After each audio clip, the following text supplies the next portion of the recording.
नमस्कार दोस्तों, साल 1996 की बात है। साइकोलॉजिस्ट आशीष नंदी एक रिसर्च कर रहे थे। इस सिलसिले में उनकी बात नरेंद्र मोदी से हुई। आशीष नंदी ने नरेंद्र मोदी का एक इंटरव्यू लिया जो कई घंटों तक चला, और जब ये इंटरव्यू खत्म हुआ आशीष नंदी अंदर तक हिल गए थे। ऐसा क्या पता चला उन्हें नरेंद्र मोदी की मानसिकता के बारे में जिसने उनके होश उड़ा दिए। पिछले वीडियो मैंने आपको बताया था व्हाट्सएप और मीडिया पर नरेंद्र मोदी की क्या तस्वीर आपको दिखाई जाती है, क्या झूठी इमेज आपके सामने बनाई जाती है। आज के वीडियो में दोस्तों उनकी असल जिंदगी के बारे में जानते हैं। क्या है उनकी असली पर्सनैलिटी और उनकी असली मानसिकता। आप में से जो लोग नरेंद्र मोदी को अभी भी सपोर्ट करते हैं उनकी भयंकर तरीके से आंखें खुलने वाली है।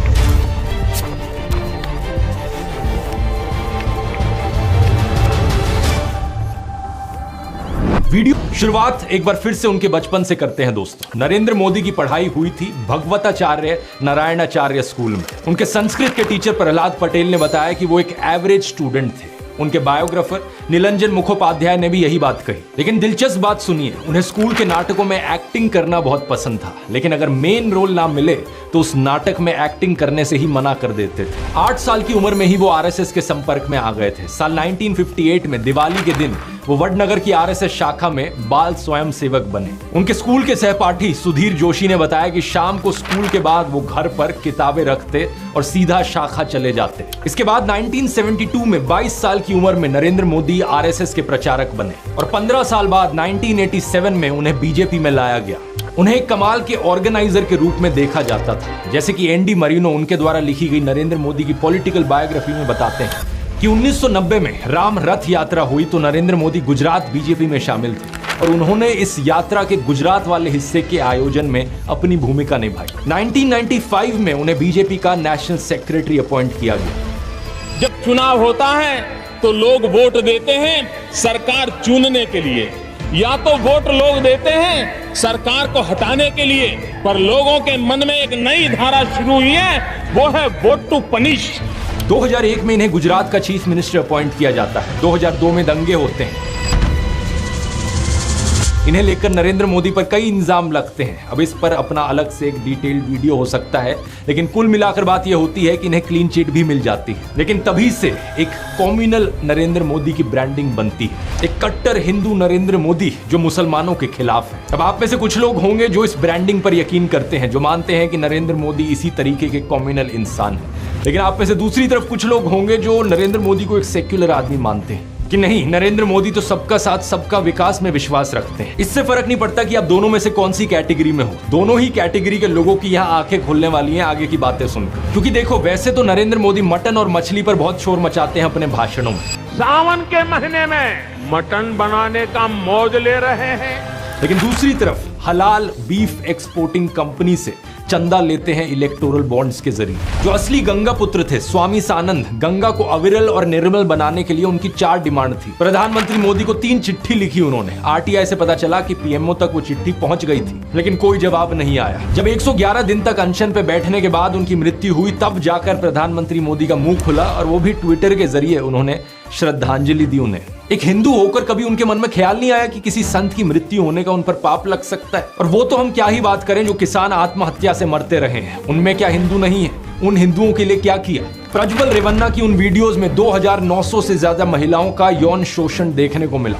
उनमें भी तो कई हिंदू औरतें थी। जो महिला पहलवान बृजभूषण सिंह के खिलाफ धरने पर बैठी थी वो भी हिंदू थी। उनका क्या? कोई भी व्यक्ति चाहे वो कितना भी बड़ा क्यों ना हो, अगर वो महिलाओं के सम्मान के साथ खिलवाड़ करता है तो उसे बख्शा नहीं जाना चाहिए। प्रधानमंत्री मोदी तो प्रज्वल रेवन्ना के लिए वोट मांग रहे थे और अब बृजभूषण सिंह के बेटे को टिकट भी दे दिया। एनडीए के सिर्फ प्रज्वल रेवन्ना, इनके लिए आपका हर वोट मोदी को मजबूती देगा।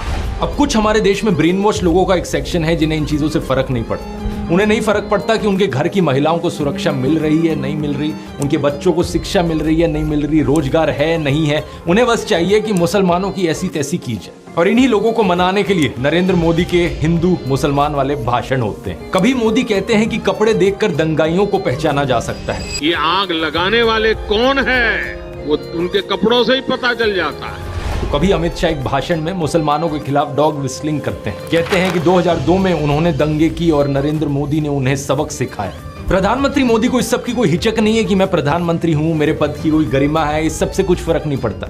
खुल्लम खुल्ला कम्युनल बेशर्मी के साथ वो भाषण देते हैं। ये भाषण दिया था उन्होंने राजस्थान में, जहां मुसलमानों के खिलाफ नफरत फैलाकर वोट मिलने थे। इसका मतलब ये संपत्ति इकट्ठी करके किसको बांटेंगे? जिनके ज्यादा बच्चे हैं उनको बांटेंगे, घुसपैठियों को बांटेंगे। लेकिन कहानी में अब ट्विस्ट देखिए, बिहार में समीकरण कुछ और थे, तो वहां मोदी शांति दूत बन गए। ये बोलने लगे कि मैं देश को धर्म के नाम पर नहीं बंटने दूंगा। मैं जब तक जिंदा हूं, मैं धर्म के आधार पर इस देश को बांटने नहीं दूंगा।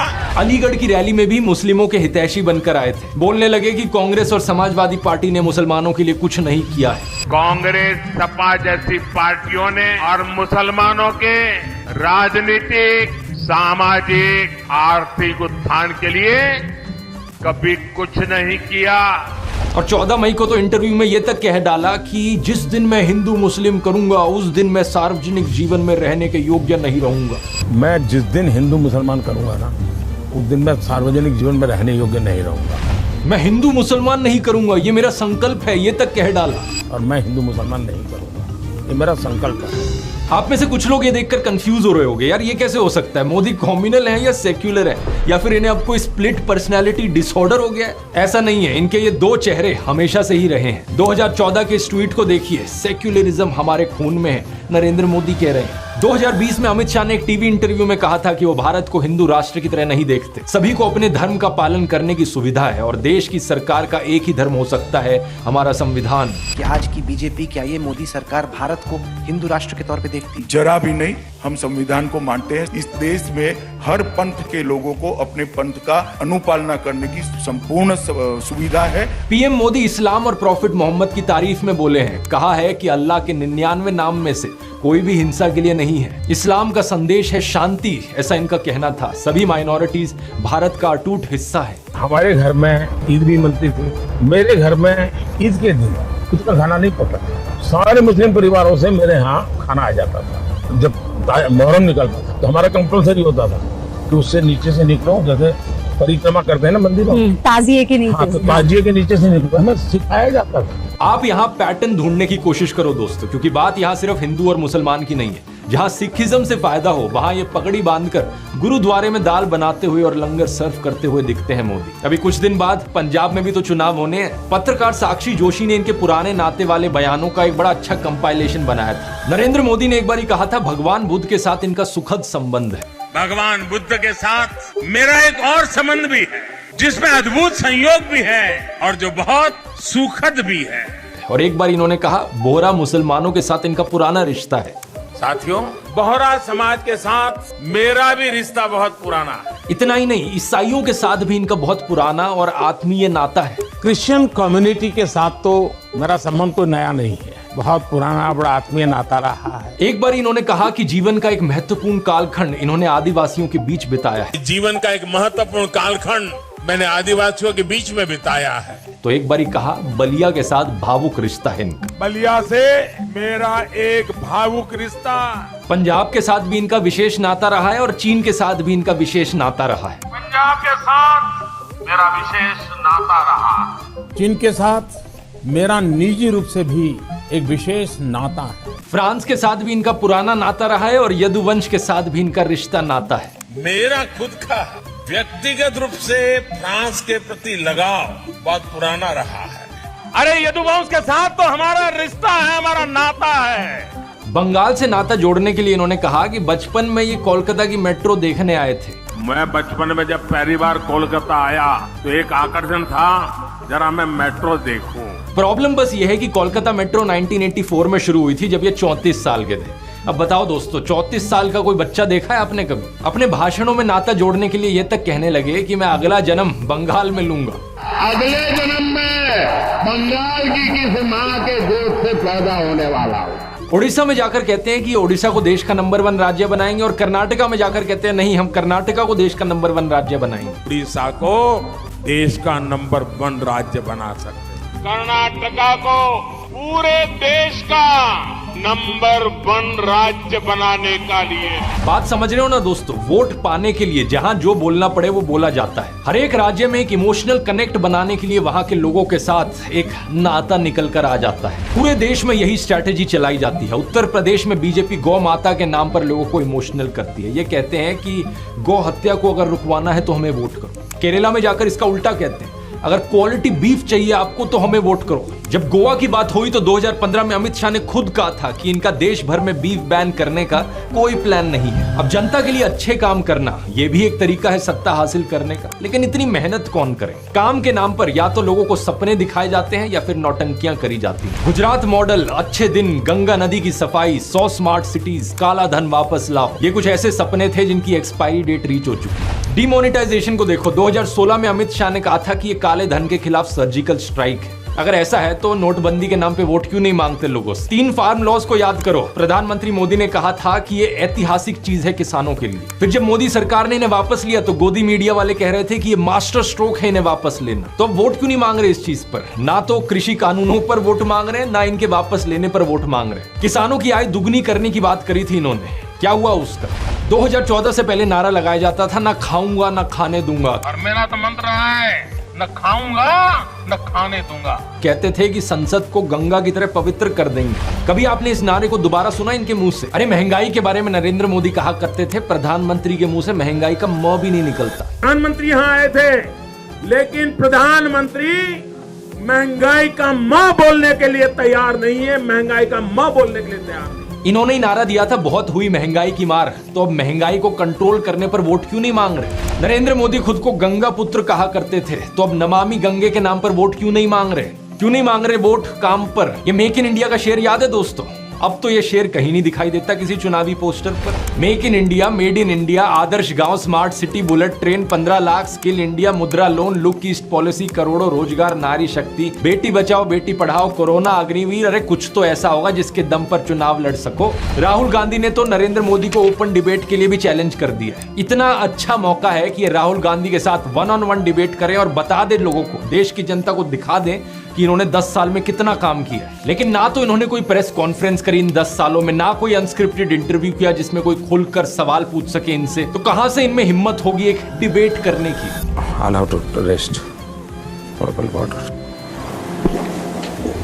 इसीलिए चुनावी भाषण में अब फिर से वही हिंदू मुस्लिम और पुराना नाता। यह है निंजा टेक्निक जनता को रिझाकर वोट लेने की। लेकिन अब दूसरी बात यहां पर आती है कि अपने संगठन के अंदर अपनी पैठ कैसे बनाई जाए। पिछले वीडियो में मैंने हिस्टोरियन हरबंस मुखिया के एक आर्टिकल की चर्चा करी थी जिसमें उन्होंने मोदी और औरंगजेब की तुलना की थी। उसमें एक सिमिलैरिटी ये भी थी कि किसके साथ मिलकर किसे साइड करना है। ये बात औरंगजेब भी अच्छे से जानता था और नरेंद्र मोदी भी। कई सीनियर बीजेपी लीडर्स के साथ बातचीत के आधार पर कैरेवान में ये रिपोर्ट छपी थी जिसमें बताया गया कि कैसे नरेंद्र मोदी ने केशुभाई पटेल के साथ मिलकर शंकर सिंह वगेला को बाहर किया, फिर बीजेपी की नेशनल लीडरशिप की मदद से केशुभाई पटेल को ही बाहर कर दिया। हरबंस मुखिया बताते हैं कि जब अटल बिहारी वाजपेयी ने राजधर्म निभाने को कहा मोदी को, तो उन्होंने लाल कृष्ण आडवाणी के साथ नजदीकियां बढ़ानी शुरू कर दी और बाद में जाकर आडवाणी को ही आइसोलेट कर दिया। ऐसे ही 2014 में जसवंत सिंह को टिकट नहीं मिलने दी। 2014 में मुरली मनोहर जोशी को उनकी टिकट वाराणसी से हटाकर कानपुर भेज दिया गया और 2019 में कहा कि अब आप भी आडवाणी जी के साथ विश्राम कीजिए। एनडीटीवी की वेबसाइट पर सिद्धार्थ वरदराजन का 2015 का यह आर्टिकल देखिए जिसमें बताया गया कि मौजूदा फॉरेन सेक्रेटरी सुजाता सिंह को समय से पहले रिटायर करवाया गया और एस जयशंकर को सीधा फॉरेन सेक्रेटरी बनाया गया और फिर वो विदेश मंत्री भी बन गए। इसमें यह भी बताया है कि कैसे सुषमा स्वराज को विदेश नीति के की डिसीजन से बाहर रखा जाने लगा था। द प्रिंट पर 2019 का मौसमी दास गुप्ता का यह आर्टिकल देखिए। ये बताती है कि कैसे राजनाथ सिंह के सीनियर मोस्ट मिनिस्टर होने के बावजूद उन्हें 8 में से 6 कैबिनेट कमेटी से ड्रॉप कर दिया गया था एक स्ट्रॉन्ग मैसेज देने के लिए। बाद में इसे रिवाइज किया गया और उन्हें 6 कमेटी का मेंबर और एक हेड बनाया गया। लेकिन यही चीज नितिन गडकरी के साथ भी हुई। 2021 में नितिन गडकरी की स्टेटमेंट आई थी कि अटल बिहारी वाजपेयी और जवाहरलाल नेहरू आदर्श लीडर्स हैं। अगले साल ही बीजेपी के पार्लियामेंट्री बोर्ड से नितिन गडकरी को ड्रॉप कर दिया गया। ऐसा नहीं है कि नरेंद्र मोदी केवल साइडलाइन करते हैं, एक बार जरा उनकी भक्ति करके देखो और फिर देखो कमाल। इस आर्टिकल को देखिए। निर्मला सीतारमण का चौंकाने वाला राइज, 2006 में उन्होंने बीजेपी ज्वाइन करी, और सिर्फ 11 साल बाद वो डिफेंस मिनिस्टर बन गई। 2019 में वो फाइनेंस मिनिस्टर भी बन गई। बिजनेस स्टैंडर्ड के इस 2014 के आर्टिकल को देखिए, स्मृति ईरानीज मर्क्यूरियल राइज। 2004 में स्मृति ईरानी ने कहा था कि अगर नरेंद्र मोदी गुजरात के दंगों के ऊपर इस्तीफा नहीं देंगे तो वो आमरण अनशन पर बैठ जाएंगे। लेकिन 2 महीने बाद एल.के. अडवाणी के घर उन्होंने नरेंद्र मोदी के साथ डिनर किया और सुलह हो गई। 2014 में अमेठी से चुनाव हारने के बावजूद भी उन्हें एचआरडी मिनिस्टर बनाया गया और 2019 में women and child development minister बन गई वो। अश्विनी वैष्णव का केस देखिए, वो पहले आईएएस थे, फिर कॉर्पोरेट जॉब, फिर बिजनेस और 2019 में राज्यसभा में आए। लेकिन सिर्फ 2 साल बाद 2021 में इन्हें इकट्ठे 3 मंत्रालय दे दिए गए, रेलवेज, इलेक्ट्रॉनिक्स और आईटी और कम्युनिकेशन। ज्योतिरादित्य सिंधिया 2020 में कांग्रेस का साथ छोड़ा, मध्य प्रदेश में कांग्रेस की सरकार गिरा दी, फटाक से इन्हें राज्यसभा का एमपी बनाया गया और अगले साल मिनिस्टर ऑफ सिविल एविएशन बन गई। दूसरी पार्टियों के ऐसे 25 नेता हैं जिन पर भ्रष्टाचार के इल्जाम लगे हैं और जो आज बीजेपी ज्वाइन कर बैठे हैं। उनमें से 23 के मामलों को रफा दफा कर दिया गया। कौन करप्ट है, कौन इनकेपेबल है, इससे कुछ फर्क नहीं पड़ता। नरेंद्र मोदी का सिर्फ एक ही फंडा है, साढ़े नाल रहोगे तो ऐश करोगे। और ये तकनीक इनकी सिर्फ नेताओं तक सीमित नहीं है, ये रिवॉर्ड और पनिश का मॉडल देश में हर जगह चला रखा है। फॉर्मर सीजीआई रंजन गोगोई ने कई ऐसे केस देखे जिसमें सरकार के मेजर पॉलिटिकल स्टेक्स थे। जब ये चीफ जस्टिस थे, कई ऐसे फैसले आए सुप्रीम कोर्ट की तरफ से जो सरकार के फेवर में गए और रिटायरमेंट के केवल 4 महीने बाद इन्हें राज्यसभा की सीट दे दी गई। सीनियर एडवोकेट दुष्यंत दवे ने इसे क्विड प्रो को का एक क्लियर केस बताते हुए डिस्गस्टिंग करार दिया था। सुप्रीम कोर्ट के जज अरुण मिश्रा ने ओपनली प्रधानमंत्री मोदी की तारीफ करी है, इन्हें वर्सेटाइल, जीनियस और इंटरनेशनली अक्लेम्ड विजनरी बुलाया है। कुछ साल पहले रिजर्व बैंक के साथ सरकार की तकरार हुई थी। आरबीआई के गवर्नर रघुराम राजन को दूसरी टर्म नहीं दी गई, फिर उर्जित पटेल ने भी रिजाइन कर दिया। बाद में विरल आचार्य ने डिप्टी गवर्नर की पोस्ट से भी रिजाइन कर दिया था। इलेक्शन कमीशन को देखिए, 3 इलेक्शन कमिश्नर्स होते हैं। 2019 की इलेक्शन में एक इलेक्शन कमिश्नर अशोक लवासा ने नरेंद्र मोदी की हेट स्पीच पर क्लीन चिट देने से मना कर दिया था। कुछ ही महीनों बाद उन्हें हटा दिया गया इलेक्शन कमीशन से। इलेक्शन कमिश्नर्स अपॉइंट करने के लिए यह था कि सिलेक्शन पैनल में चीफ जस्टिस ऑफ इंडिया होंगे,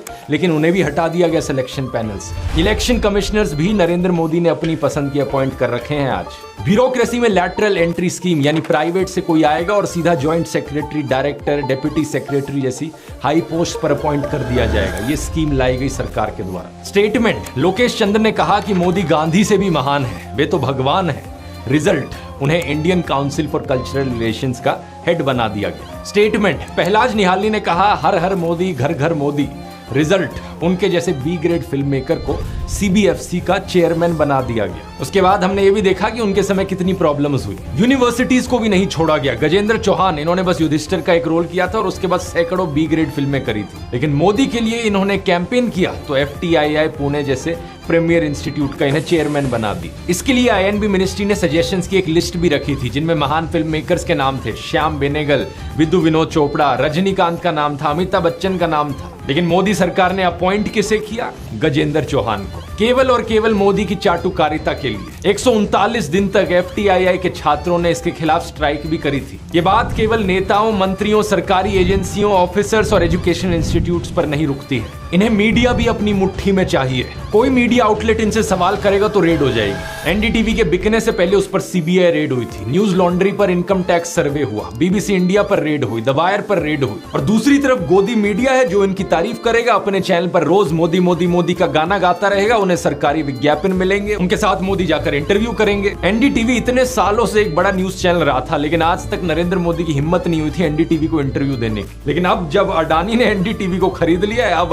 NDTV को इंटरव्यू दे रहे हैं। कंपनियों का भी यही हाल है देश में दोस्तों। कोई कंपनी चंदा देगी तो उसे धंधा मिल जाएगा, चाहे नकली दवाइयां पास करानी हो। एक बार पुल गिरने के बावजूद भी दोबारा कॉन्ट्रैक्ट मिल जाएगा। इनकम टैक्स की रेड से मिले हुए नोटिस वापस हो जाएंगे। अडानी तो पुराने साथी हैं, उन्हें एयरपोर्ट से लेकर कोयला सब मिला। हिटलर के लिए अपने समय में लेनी राइफेनस्टाल जैसे प्रोपेगेंडा फिल्म मेकर थे। आज विवेक अग्निहोत्री और सुदीप्तो सेन जैसे गोदी फिल्म मेकर हैं जो दुनिया भर का झूठा प्रोपेगेंडा बनाते हैं और बदले में नरेंद्र मोदी इनकी फ्री पब्लिसिटी करते हैं, नेशनल अवार्ड तक दे देते हैं। देश की हर ऑर्गेनाइजेशन, संस्था, विभाग में यही कीचड़ फैला रखा है। BCCI को देख लो, BCCI का हेड किसे बना रखा है? अमित शाह के बेटे जय शाह को। बताओ जरा क्या क्वालिफिकेशन है जय शाह की? क्रिकेट खेलना आता है उन्हें? माइक पर इंग्लिश बोलनी आती है? I am glad that MS has accepted BCCI's request and he will join team India for upcoming T20 world cup. अरे इंग्लिश छोड़ो, हिंदी में भी बोलना आता है क्या? सब लोग मेरे स्टेटमेंट की बहुत वेट कर रहे थे कि मैं वर्ल्ड कप के लिए कुछ बोलता क्यों नहीं हूँ। अरे कहना क्या चाहते हो? सोशल मीडिया एक नई चीज उभर कर आई तो वहां भी इन्होंने यही करने की कोशिश करी। जो इनके खिलाफ बोले उसे बैन कर दो, ब्लॉक करने की कोशिश करो। बोलता हिंदुस्तान यूट्यूब चैनल, उसे बंद कराया गया था। अभी फरवरी में 177 ट्विटर अकाउंट्स को विदहोल्ड कराया गया। किसानों का जो ट्विटर हैंडल था किसान एकता मोर्चा, वो बंद करवा दिया गया। जो भी इनकी आलोचना करे या तो उसे बंद करवा दो या फिर इनका IT सेल गंदी गालियां देगा, बुली करने की कोशिश करेगा। लेकिन दूसरी तरफ जो लोग इनके खास हैं उन्हें स्टेज पर बुलाओ, नरेंद्र मोदी उनके साथ हाथ मिलाएंगे। इसके लिए नेशनल क्रिएटर्स अवार्ड बनाए गए। कुछ विनर्स जेन्युइन थे क्योंकि थोड़ी बहुत क्रेडिबिलिटी भी बनानी पड़ती है, लेकिन कई सारे मोदी की चरण वंदना करने वाले गोदी यूट्यूबर्स को यह अवार्ड दिया गया। कि 8% एनर्जी से अगर हम बात कर पाए तो फिर हम उस मैसेज को थैंक यू दोस्त। सच बताइए, why don't you get tired? आप थकते क्यों नहीं हैं? आपको मजा आता है काम करने में या कोई टॉनिक वगैरह आप ले रहे हैं? क्या राज क्या है? इनके IT सेल वाले मेरे ऊपर सवाल उठाते हैं कि कोई पार्टी मुझे पे कर रही है इसलिए मैं वीडियोस बनाता हूं। अरे बेवकूफो, अगर किसी पार्टी को पे करना होता ना मुझे, मैं सबसे पहले बीजेपी के पास जाता। देश की सबसे अमीर पार्टी है बीजेपी, सबसे ज्यादा पैसे उनके पास हैं। और अगर उनका प्रचार करता मैं, नरेंद्र मोदी ही मुझे स्टेज पर बुलाते, मेरी तारीफ करते, हाथ मिलाते। मेरे लिए तो सबसे आसान काम था ये करना, लेकिन मैं अपने देश को इस हालत में गिरते हुए नहीं देख सकता। इसलिए मैंने अपना पूरा करियर दांव पर लगा दिया इस नाइंसाफी के खिलाफ आवाज उठाने के लिए, देश को बचाने के लिए। कल को अगर ये मेरा YouTube चैनल भी बंद करा देना, कम से कम मैं गर्व से कह सकूंगा कि मैं इनके जूतों में नहीं गिरा। मैं आखिरी दम तक देश के लोकतंत्र के लिए, देश के संविधान के लिए आवाज उठाता रहा। और चाहे इससे मेरा पूरा करियर खत्म हो गया, लेकिन कम से कम मैं नीचे नहीं झुका। इसके अलावा कुछ और रिवॉर्ड्स हैं, जैसे कि मोदी आपको अपने घर बुलाएंगे। अपने भाइयों को नहीं बुलाया वो अलग बात है, लेकिन 2015 में इन्होंने #Super150 इन्फ्लुएंसर्स को अपने घर बुलाया था। और इनमें से माँ बहन की घटिया गालियां देने वाले गालीबाज ट्रोल्स बहुत थे। ऐसे लोगों को PM मोदी ट्विटर पर फॉलो भी करते हैं और बड़े प्राउडली वो अपने बायो में लिखते हैं, proud to be followed by PM Modi. ये भी देखिए डॉक्टर अंबेडकर के बारे में कितनी भद्दी भाषा का इस्तेमाल करते हैं ये लोग, वही लोग जिन्हें PM मोदी फॉलो करते हैं। ये सब मैंने आपको डिटेल में बताया ताकि आप ये विस्तार से देख सको कि हर जगह इन्हें अपने वफादार चाहिए। नेता, कैबिनेट मंत्री, मुख्यमंत्री, गवर्नर, ED, CBI अफसर, इलेक्शन कमिश्नर, RBI गवर्नर, जज, कल्चरल इंस्टीट्यूट्स के चेयरमैन, यूनिवर्सिटीज के VC, फिल्म मेकर, पत्रकार, क्रॉनी सेठ, स्पिरिचुअल गुरु, इन्फ्लुएंसर, यूट्यूबर, हर जगह इनके लोग। और ये सारे लोग चाहे अव्वल दर्जे के भ्रष्टाचारी हो, क्रिमिनल हो, निकम्मे हो, इनमें कोई खास टैलेंट ना हो, इससे कुछ फर्क नहीं पड़ता। इनकी वजह से देश का विज्ञान, देश की कला, देश की इकोनॉमी सब नीचे गिर जाए, कोई फर्क नहीं पड़ता। चाहे कोई हिंदू हो, मुसलमान हो, सिख हो, इससे भी फर्क नहीं पड़ता। बस बात यह है कि नरेंद्र मोदी का वफादार होना चाहिए। देश का पूरा सिस्टम ही नरेंद्र मोदी के वफादारों और चाटुकारों का सिस्टम बन जाए। चारों तरफ इन्हीं के ही लोग, इन्हीं के ही गुणगान। सरदार पटेल का नाम हटाकर स्टेडियम का नाम अपने नाम पर कर लिया और स्टेडियम के 2 एंड्स के नाम इनके दोस्त अंबानी और अडानी के नाम पर दे दिए। एक बहुत बड़ा फूलों का हार लेकर आया गया था। आमतौर पर जब ऐसा होता है तो सभी नेता उस माला के अंदर आ जाते हैं, लेकिन यहाँ क्या हुआ आप देखिए। अमित शाह और राजनाथ सिंह को देखिए। मोदी जी को जय श्री राम। एक बार साहेब ने अपनी सुरक्षा में लगे हुए SPG कमांडो को डांट दिया था, देखिए। प्रधानमंत्री को जेटली ने फूलों का गुलदस्ता भेंट किया, लेकिन तभी टीवी कैमरों के सामने SPG के जवान आ गए। उन्होंने मोदी के हाथों से गुलदस्ता ले लिया। प्रधानमंत्री इस पर नाराज हो गए और उन्होंने SPG से तत्काल कैमरों के सामने से हटने को कहा। साथ ही कमांडो से खुद से थोड़ी दूरी बनाने को भी कहा। जापान गए तो वहां एक आदमी को साइड में हटाते हुए देखे गए, क्योंकि वो उनके और उनके कैमरा के बीच में आ रहे थे। साल 2005 में दोस्तों अक्षरधाम मंदिर का इनॉग्रेशन हुआ था। इस फोटो को देखिए। प्रधानमंत्री मनमोहन सिंह, राष्ट्रपति APJ अब्दुल कलाम, विपक्षी नेता लाल कृष्ण आडवाणी, ये सभी लोग कई सारे साधुओं के साथ देखे जा सकते हैं। लेकिन अब राम मंदिर की इनॉग्रेशन को देखिए, कौन दिख रहा है यहाँ पर? सिर्फ एक अकेले नरेंद्र मोदी।